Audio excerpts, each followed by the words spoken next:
Today on the workbench, we have the Harlie Six Transistor made in Hong Kong in 1965.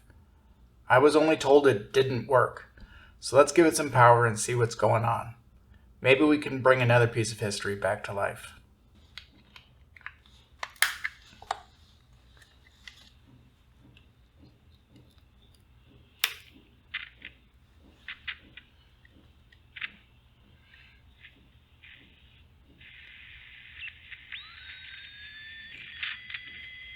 Well, I hear some whistling and some scratching, but very low volume.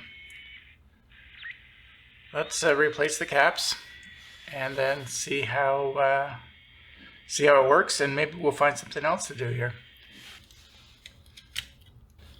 It looks like there's only one screw holding the board down. Well, that makes it easy. Is that really it? Let's see. One screw. Before we start replacing the caps though, let's mark their orientation. I like to mark down with a red stripe. I think that's a cap there too. I see 4. That way when we pull them out, we have an idea of where they were originally. Okay, one by one.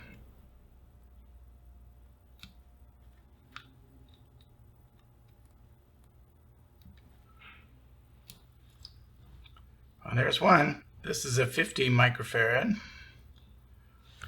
Let's test it and see what we pulled out of here. Wow. That doesn't work very well. I just put in the new one. Now let's get the second one out. This is a 30 microfarad cap. Shall we test it? See what we got. Another dead one. Well, no wonder this thing didn't work very well. So let's get the new one in.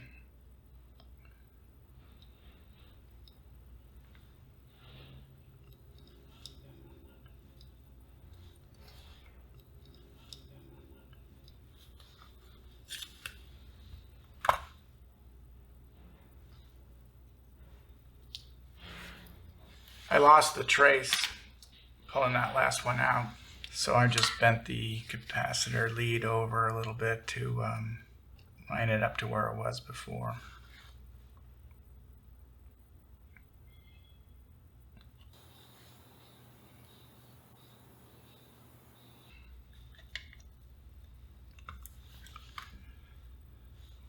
And stay out of the way.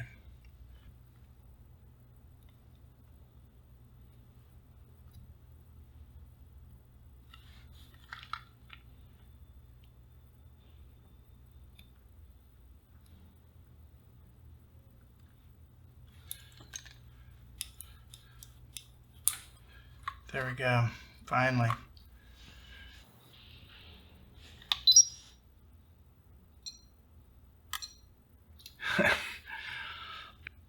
I'm not sure there was one working cap in this entire radio.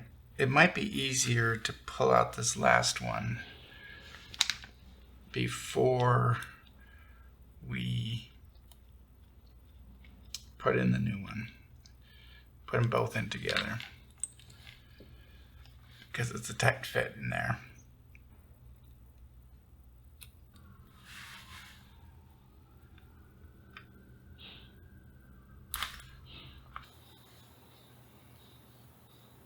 Alrighty.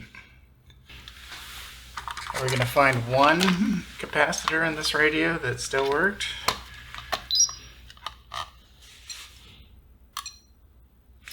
No. There were no working capacitors in this radio. All right, let's get these new caps in.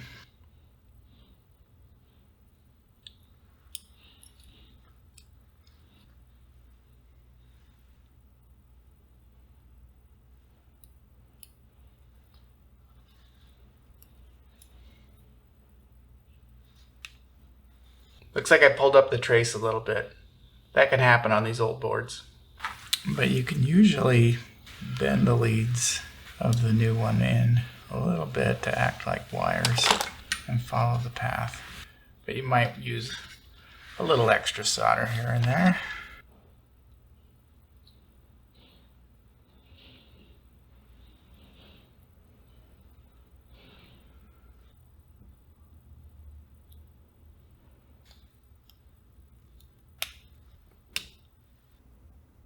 I thought it might be fun to see if we could replace the speaker. The only way to get access to it, though, is to bend up the metal tabs holding the front on. And then the speaker can come out. There's no way the magnet and paper in this speaker is the same as it was in Hong Kong in 1965.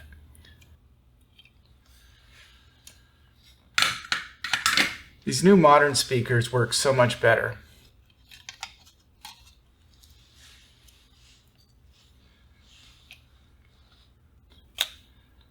It's a little bit smaller, so we'll just 3D print an adapter and that should hold it.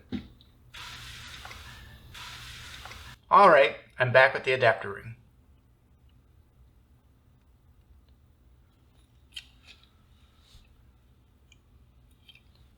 I think that's going to work. Let's attach the speaker to the adapter with a little super glue. That should do it.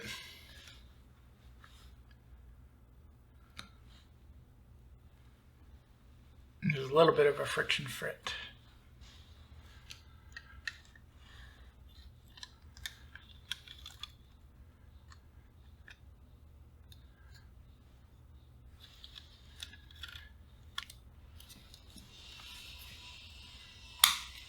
There we go.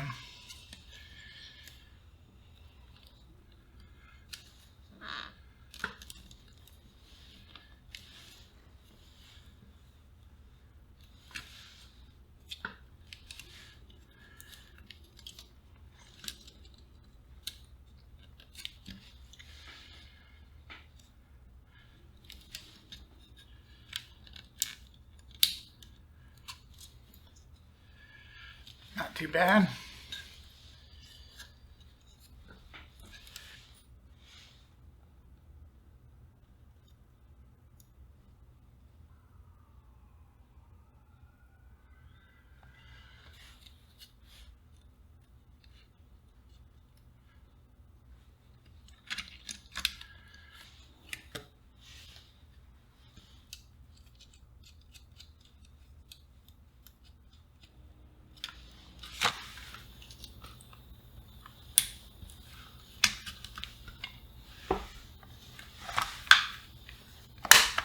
Well, thank you for watching. Please subscribe. I'll be making more. And if you see anything I missed, again, please leave a comment. I'm here to learn. Thank you so much, and I'll see you on the next one.